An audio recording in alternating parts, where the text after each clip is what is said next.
imposible talaga ang 20 pesos na bigas. Pero pwede siya, hindi ko lang i-share sa inyo kasi ayaw tutulungan.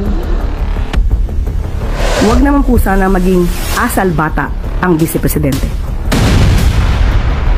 Lumalabas ang tunay na kulay ng Vice Presidente bilang isang public servant. Sa pag-amin niya, nandito po ang kanyang sinabi na imposible talaga ang 20 pesos na bigas pero pwede siya. Di ko lang i-share sa inyo kasi ayaw kong tulungan si PBBM. Yan po ang tugon ni Vice Presidente ng Vice President. Sa pag-amin niya pong ito na hindi niya i-share kung ano man ang kanyang kaalaman kung mayroon man talagang kaalaman dahil nga sa ayaw niyang pagtulong sa ating Pangulo. Ito ay nagpapakita ng isang makasarili. Tandaan po natin kung ano man po ang kaalaman na mayroon kayo para sa taong bayan, ito po dapat ay agad-agad na isinasagawa at hindi po dapat ito tina-timing. Hindi ba na po naiisip ng Vice Presidente ang kapakanan ng taong bayan, lalo na po yung iba ay nahihirapang bumili ng bigas kahit na nga po mababa ang presyo ng bigas. Tandaan po natin, ang paglilingkod sa bayan ay hindi isang laro. Ang gobyerno, ang bansa ay hindi isang malaking